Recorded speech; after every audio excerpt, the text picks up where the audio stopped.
Nama Shreshtam Manumapi Sachiputram Atra Sarupam Rupam Tasya Grajam Urupurim Maturim Gostavatim Radhakundam Girivaram Ho Radhika Madhavasam Prapto Yasya Pratita Kripaya Shri Gurum Tam Natosmi.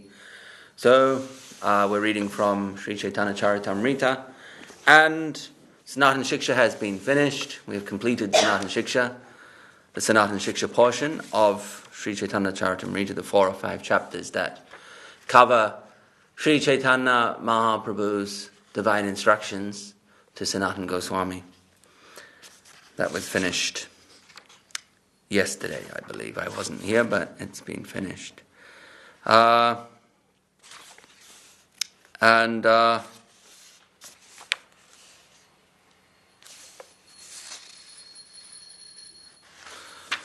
ends, the Sanatan Shiksha ends with Mahaprabhu's instruction to Sanatan Goswami to write a book, a guidebook on Vaishnav etiquette and practice. This book is now known as the Hari Bhakti Vilas. And Sanatan Goswami says to Mahaprabhu, well, I'm not qualified to write this book. I need your empowerment. And it is thus delivered.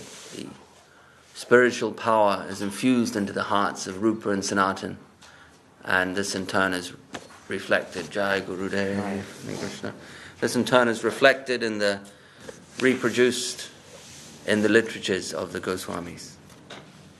So now we're on chapter 25 of the Madhya Lila, which is the final chapter of the Madhya Lila, and it is entitled How All the Residents of Varanasi Became Vaishnavas. Conversion of Prakashananda Saraswati and his thousands of impersonalist sannyasi disciples. The background here, perhaps in Chaitanya Charitamrita, Prabhupada, Swami Maharaj has given in most of the chapters, given a summary of the chapters that are taken from, largely based on Srila Bhaktivinoda Thakur's Amrita Prabhahavasya commentary on the Chaitanya Charitamrita. So he's borrowed from that. Actually, many of Prabhupada's purports in here are sourced partly or informed from, they quote from the commentaries of Thakur Bhaktivinoda and the Anubhasya of Srila Bhaktisiddhanta Saraswati Thakur.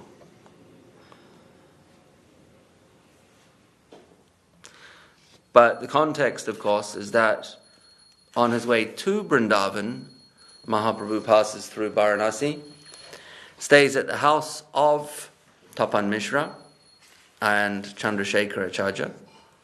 They are his devotees from Bengal. He had sent Tapan Mishra to Varanasi many years before, or several years before. We read in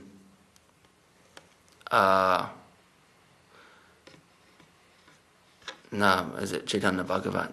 It may be recorded in Chaitanya Charitamrita too, where Mahaprabhu, after his, you could say, kind of graduation, he's still a young man, but as a prodigy, as a student prodigy in Sanskrit grammar, brilliant intellectual, and he goes on a tour to East Bengal, which is now Bangladesh, that area, to promote himself, to promote his school, to showcase his talents, and as a young family man, to raise money for his family. And on that journey, he meets Tapan Mishra, and Tapan Mishra asks him, he presents a query to Mahaprabhu, which is a dilemma. He says, like the Vedas, they contain so many various instructions, and many of them appear to be at odds with one another. They appear to be contradictory. So there's a lot of paths delineated in the Vedas, which means it's confusing. And it's left me in a state of lack of clarity. And he asked Mahaprabhu, what is the real conclusion of the Vedas? Or what should I do? And so Mahaprabhu instructs him in the chanting of the holy name, advises him to chant the Hare Krishna Mahamantra. And Tapan Mishra is described at that time, Tapan Mishra as a very young son, who's maybe 1 or 2 years old, just a baby. And that is Raghunath Bhatta Goswami, the son of Tapan Mishra. And also at that time, in addition to advising him to chant the holy name, Mahaprabhu advises him to go to Varanasi, to go live in Varanasi, and that he will meet him there later. So on his way to Vrindavan, several years later, after Mahaprabhu subsequently met Nityananda Prabhu, began the performance of the Sankirtan movement, the kirtans at the house of Srivas Pandit. He's taken sannyas, he's travelled South India, and then he's attempted to go to Vrindavan once. He's freed Rup and Sanatan, and then he makes his second and successful attempt to go to Vrindavan. He comes via Varanasi and stays and meets up once again with Tapan Mishra. Stays at his house. And then at that time, there are 3, you could say, acquaintances of Mahaprabhu in Varanasi. There's Tapan Mishra and Chandrasekhar Acharya, who are from Bengal. And then there's one Brahmin who's referred to as the Maharashtrian Brahmin. And he's a very nice devotee. And he's a local, he's a Varanasi local, so he knows everyone there. And so he has a network. And he informs Prakashananda Saraswati Thakur, Prakashananda Saraswati, about the arrival of Sri Chaitanya Mahaprabhu. And Prakashananda Saraswati's response is cynical, to say the least, and very condescending. And he says, "Oh yes, that guy, I've heard of him, sentimental, and yes, he has a following because he's people are attracted to the emotional displays. But Prakashananda says he's essentially a fraud. He's just a fraud. He cheats people, and he's maybe has a little bit of mystic power, but at the end, and a bit of knowledge. But at the end of the day, he's a charlatan." That's what he says.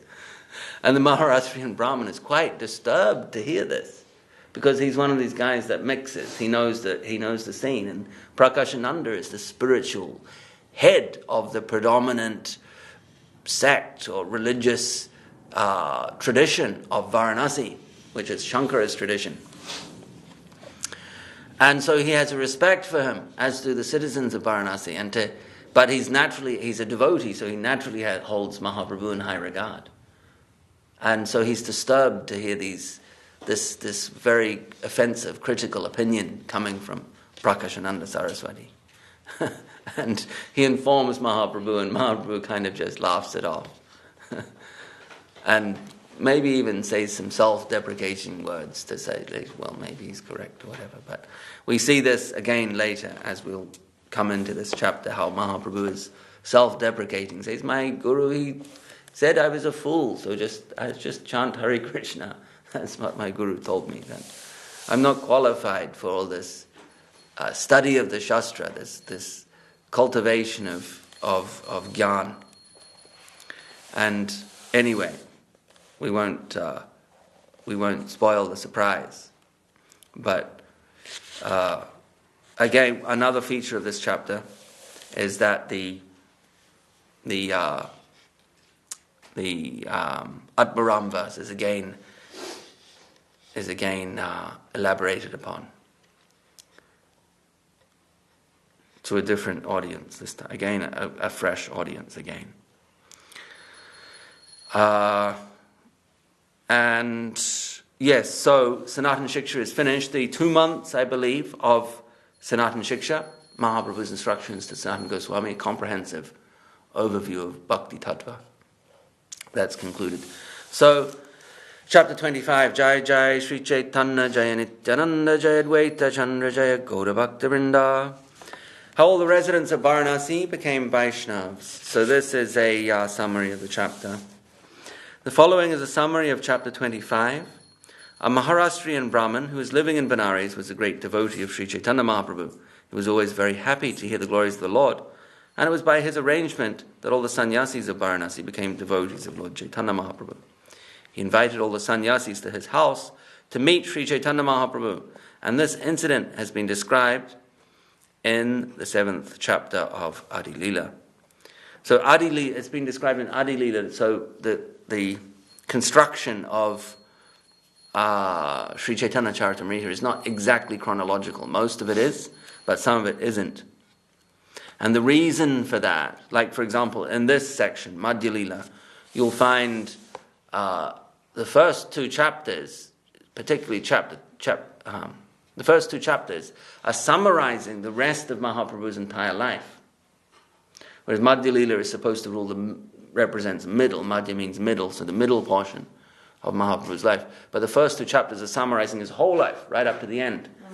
And this is because Sri Krishnadas Kaviraj Goswami was very old, and it's likely he was suffering from some health scares from time to time, and thinking that it's very possible he could pass away at any time. So just to give a summary, to prevent it being lost, to prevent the Leela of Mahaprabhu, at least it's recorded in summary form. People get something. So that was his modus operandi, to, at certain times, to just record something. So we see this happen both in Adi Leela and in at the beginning of Madhya Leela. And particularly, chapter 2 is dealing with Vipralamba, Madhura Ras of Gauranga Mahaprabhu. So it just goes parabolic in terms of depth and intensity of rasa. And then it comes back down and starts the middle portion of Mahaprabhu's life. So the Maharashtrian Brahmin invites the devotees of Lord Chaitanya to Mahaprabhu. He invited all the sannyasis to his house to meet Mahaprabhu. And this incident has been described in the 7th chapter of Adi Leela. From that day, Sri Chaitanya Mahaprabhu became famous in the city of Varanasi, and many important men in that city became his followers. By and by, one of the disciples of the great sannyasi Prakashananda Saraswati became devoted to Sri Chaitanya Mahaprabhu, and this devotee explained Sri Chaitanya Mahaprabhu to Prakashananda Saraswati and supported his views with various arguments. One day, Sri Chaitanya Mahaprabhu went to take bath at Panchanada, and afterwards all his devotees began chanting the Hare Krishna mantra in front of the temple of Bindu Madhava. At this time, Prakashananda Saraswati and his devotees approached the Lord. Prakashananda Saraswati immediately fell down at the lotus feet of Sri Chaitanya Mahaprabhu and very much regretted his past behavior towards the Lord. He asked Sri Chaitanya Mahaprabhu about devotional service in terms of Vedanta Sutra, and the Lord told him about devotional service that is approved by great personalities who know the Vedanta Sutra. Sri Chaitanya Mahaprabhu then pointed out that the Srimad Bhagavatam is the proper commentary on the Vedanta Sutra. He then explained the Chatu Sloki of Srimad Bhagavatam, the 4 slokas, the essence of that great scripture. From that day on, all the sannyasis of Varanasi became devotees of Sri Chaitanya Mahaprabhu.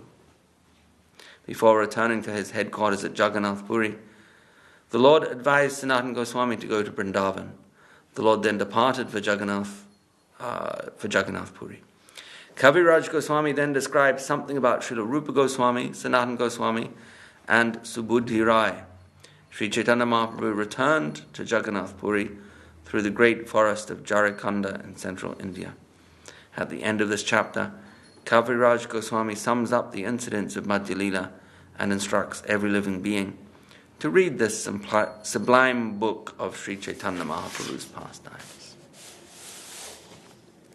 Text 1. Vaishnavi kritya sanyasi mukhan kashina vashinaha sanatanam sushamskritya prabhur niladrim agamat.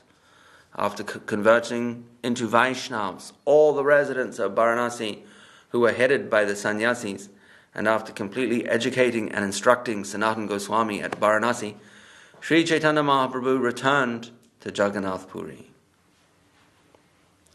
Jai Jai Sri Chaitanya Jaya Nityananda Jaya Advaita Chandra Jaya Gauda Bhakta Vrinda. All glories to Lord Chaitanya, all glories to Lord Nityananda, all glories to Advaita Chandra, and all glories to the devotees of Lord Chaitanya. Eimata Mahaprabhu Duimasa Paryanta Sikaila Tanre Bhakti Siddhantera Anta. Lord Chaitanya Mahaprabhu instructed Sri Sanatana Goswami in all the conclusions of devotional service for 2 consecutive months. Paramananda Kirtaniya Sekarera Sangi Prabhure Kirtana Shunaya Ati Badarangi. For as long as Sri Chaitanya Mahaprabhu was in Varanasi, Paramananda Kirtanya, who was a friend of Chandrasekhar's, chanted the Hare Krishna Mahamantra and other songs to Sri Chaitanya Mahaprabhu in a very humorous way.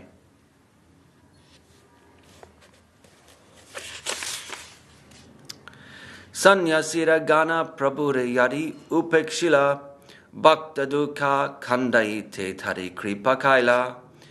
When the Mayavadi sannyasis at Varanasi criticized Sri Chaitanya Mahaprabhu, the Lord's devotees became very depressed, unhappy. Bhakta Dukha, unhappy devotees. They say Bhakta Dukha Kandaite Tare Kripa Kaila. To satisfy them, Sri Chaitanya Mahaprabhu showed his mercy to the sannyasis. Sannyasere kripa purve likya chon vistariya udeshe kahiye ihan shangshepi kariya. In the 7th chapter of Adi Lila, I have already elaborately described Sri Chaitanya Mahaprabhu's deliverance of the sannyasis at Varanasi, but I shall briefly repeat it in this chapter. Yahan tahan prabhura ninda kare sannyasiragana shuni duke Maharashtriya vipra karaye chintana. When the Mayavadi sannyasis were criticizing Sri Chaitanya Mahaprabhu anywhere and everywhere in Varanasi, the Maharashtrian Brahmin, hearing this blasphemy, began to think about this unhappily. Prabhura svabhava yeba deke sanidhane svarupa anubhave tanre ishvara karimane. The Maharashtrian Brahmin thought, whoever closely sees the characteristics of Sri Chaitanya Mahaprabhu immediately realizes his personality and accepts him as the Supreme Lord. Kona prakare paron yadi ekat prakarite ihadeke sanyasigana habe in harabhakte.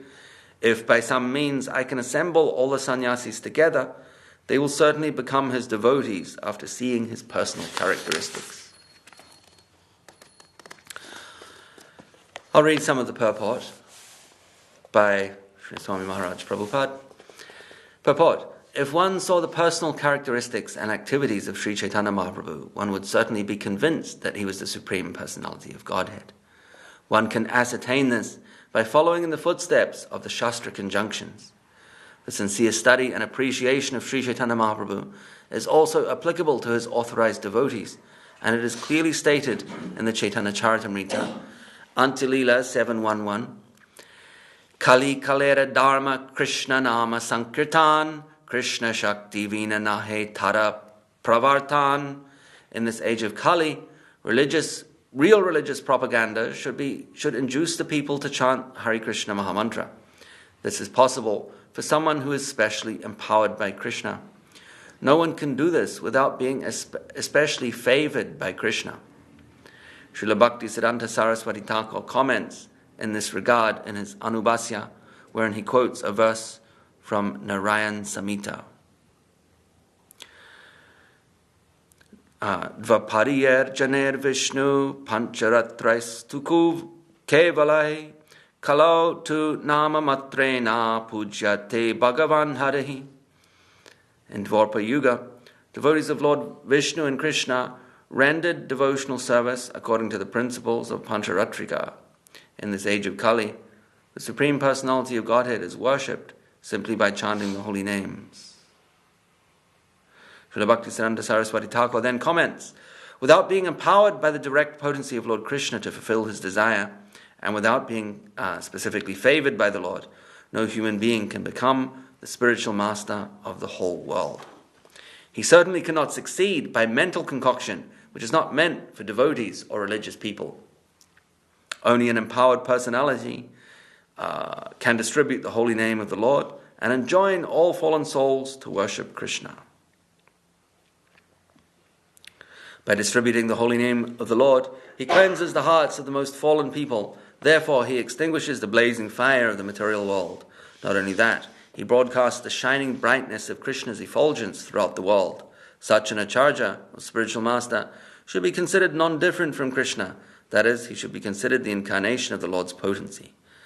Such a personality is Krishna Lingita Vigraha. That is, he is always embraced by the Supreme Personality of Godhead, Krishna. Such a person is above the considerations of the Varnashram institution. He is the guru or spiritual master for the entire world, a devotee on the topmost platform, the Mahabhagavat stage, and a Paramahansa Thakur, a spiritual form fit to be addressed as Paramahansa or Thakur. Nonetheless, there are many people who are just like owls but never open their eyes to the sunshine. These owlish personalities are inferior to the Mayavadi sannyasis who cannot see the brilliance of Krishna's favor. They are prepared to criticize the person engaged in distributing the holy name all over the world and following in the footsteps of Sri Chaitanya Mahaprabhu, who wanted Krishna consciousness preached in every town and city. We can see in his purport, Srila Prabhupada is giving instructions that are generally true and specifically applicable to his disciples at the time, teaching them how, in a sense, he himself is to be seen. How you're supposed to see your guru. As your guru preaching all over the world, this is how you see him. Chapter 7 in Antilila, talking about this. Kali Kalera Dharma Krishna Nama Sankirtan Krishna Shakti Vina Nahi Tara Pravartana. Doesn't say it here, but I'm pretty sure that's in the chapter covering the glories of Haridas Thakur. I might be incorrect, but I think it is. From memory. Text 10. Varanasi Vasa Amara Haya Sarva Kale Sarva Kala Dukkha Paba Iha Na Karile. I shall have to reside at Varanasi the rest of my life. This is the Maharashtrian Brahmin talking. If I do not carry out this plan, I shall have to reside at Varanasi the rest of my life. If I do not try to carry out this plan, I shall certainly continue to suffer mental depression. Eta chinti nimantrila sanyasida gane tabe se vipra aila mahaprabhurastane. Thinking like this, the Maharashtrian Brahmin extended an infinite invitation to all the sannyasis of Varanasi. After doing this, he finally approached Sri Chaitanya Mahaprabhu to extend him an invitation. So as a devotee, he couldn't stand to see another devotee being disrespected, or particularly, he couldn't stand to see Sri Chaitanya Mahaprabhu with his reputation being sullied, being compromised. People with a toxic opinion of Mahaprabhu, it was causing him mental anxiety. So he thought to address that and organize a meeting between Mahaprabhu and the resident sannyasis of Varanasi. Hena kale ninda shuni shekara tapana dukkha pana prabhu pade kaila nivedana. At this time, Chandrasekhara and Tapan Mishra both heard blasphemous criticism against Sri Chaitanya Mahaprabhu and felt very unhappy. They came to Sri Chaitanya Mahaprabhu's lotus feet to submit a request. Bhakta dukkha deki prabhu maneti chintila sanyasira mana piraiti mana haila. They submitted their request, and Sri Chaitanya Mahaprabhu, seeing his devotees' unhappiness, decided to turn the minds of the Mayavadi sannyasis. Hena kale vipra ashi karila nimantrana aneka dainyari kari darila charana. While Sri Chaitanya Mahaprabhu was seriously considering meeting with the Mayavadi sannyasis, the Maharashtrian Brahmin approached him and extended an invitation. The Brahmana submitted his invitation with great humility, and he touched the lotus feet of Sri Chaitanya Mahaprabhu. Tabe Mahaprabhu Tanra Nimantrana Manila Aradina Madhyana Kari Tanra Garigela. Sri Chaitanya Mahaprabhu accepted his invitation, and the next day, after finishing his noontime activities, he went to the Brahmana's house.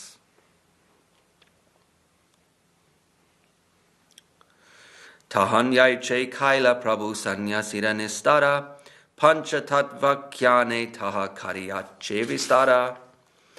I have already described Sri Chaitanya Mahaprabhu's deliverance of the Mayavadi sannyasis in the 7th chapter, when I described the glories of the Pancha Tattva, Sri Chaitanya Mahaprabhu, Sri Nityananda Prabhu, Advaita Prabhu, Gadadhar Prabhu, and Srivas. Grantabare punarukti hayata katana tahanyena likilun tahakariye likana. I have already described this incident very elaborately in the 7th chapter of Adi Lila. I do not wish to increase the size of this book by giving another description. However, I shall try to include in this chapter whatever was not described there. Ye divasa prabhu sanya sire kripa kaila, se divasa haite grame kolahala haila. Beginning from the day on which Sri Chaitanya Mahaprabhu showed his mercy to the Mayavadi sannyasis, there were vivid discussions about this conversion among the inhabitants of Varanasi. So it became the gossip of the town, in other words. Talk of the town. We'll finish there. We'll get on to that tomorrow. Jai Jai Sri Chaitanya Jai Nityananda Jai Advaita Chandra Jai Gaura Bhakta Vrinda. And we'll read some from Revealed Truth by Srila Bhakti Sundar Govinda Dev Goswami Maharaj.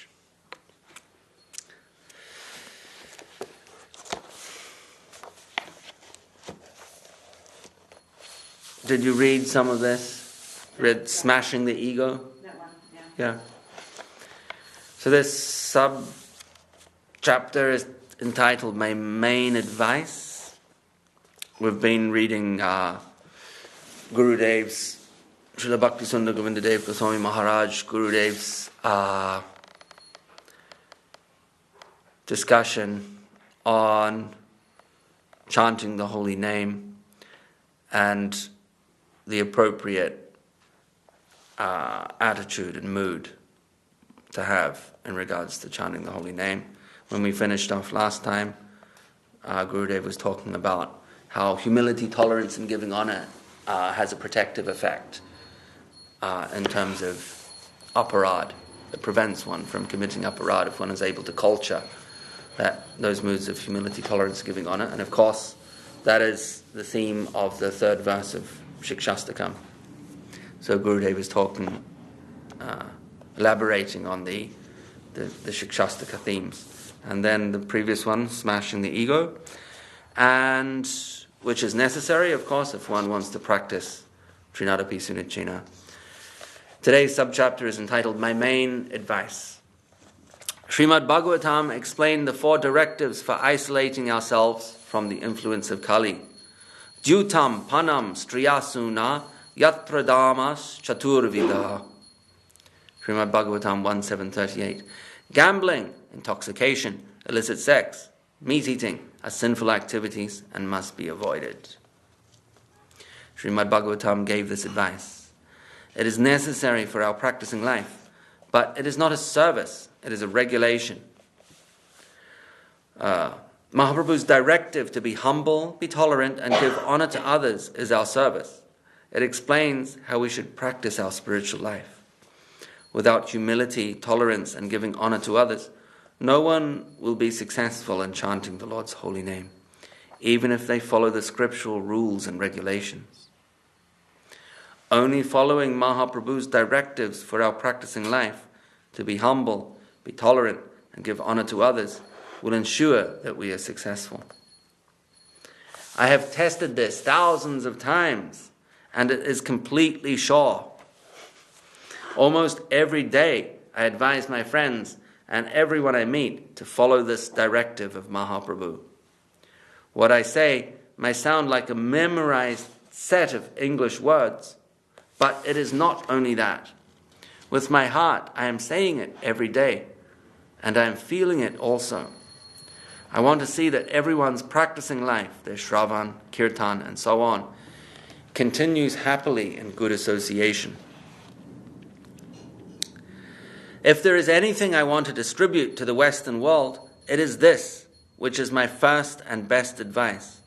Avoid the 10 offenses to the holy name and Vaishnava Aparad by practicing Mahaprabhu's formula of being humble, being tolerant, and giving honor to others. This is my preaching and my practicing life. I have received this consciousness from Srila Guru Maharaj and Srila Swami Maharaj, and I can see that it is completely necessary for everyone, everywhere. Without humility, tolerance, and giving honor to others, no one can maintain their devotional mood. And with these qualities, everyone can proceed very easily to their spiritual destiny. Jai Srila Bhakti Sundar Govinda Dev Goswami Maharaj Guru Deva Ki Jai.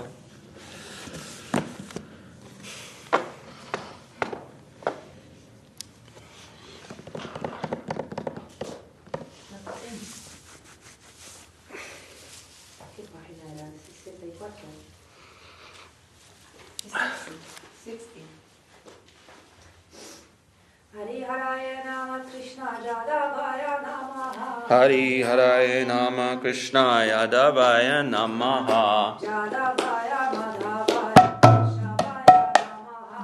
Yadavaya Madhavaya Keshavaya Namaha. Gopala Govinda Ram Shri Madhusudana.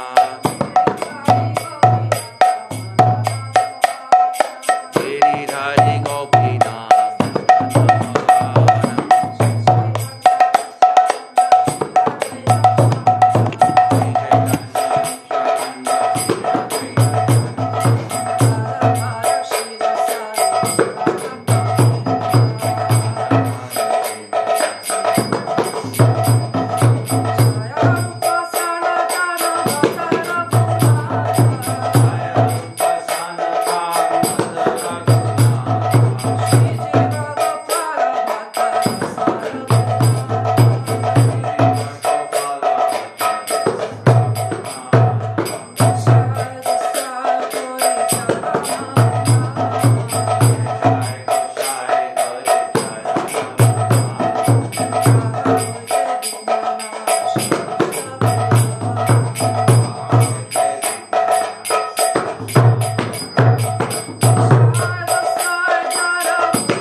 Radha Shri Shri Guru Gauranga Sundar Radha Giridhar Ji ki jai. Jai Vishnupada Srila Bhakti Nirmal Acharya Maharaj ki jai. Jai Vishnupada Srila Bhakti Sundar Govinda Dev Goswami Maharaj Gurudev ki jai. Jai Vishnupada Srila Bhakti Rakhak Sri Dhadev Goswami Maharaj ki jai. Jai Vishnupada Bhagavan Srila Bhakti Siddhanta Saraswati Thakur Prabhupada ki jai. Shri Guru Guru Bharat ki jai. Shri A.C. Bhakti Vedanta Swami Maharaj Prabhupada ki jai. Namacharya Shri Haridas Thakur ki jai. Samaveda Vaishnav Mandala ki jai. Samaveda Bhakta Vrinda ki jai. Shri Chaitanya Saraswat Mat ki jai. Shri Harinam Sankirtan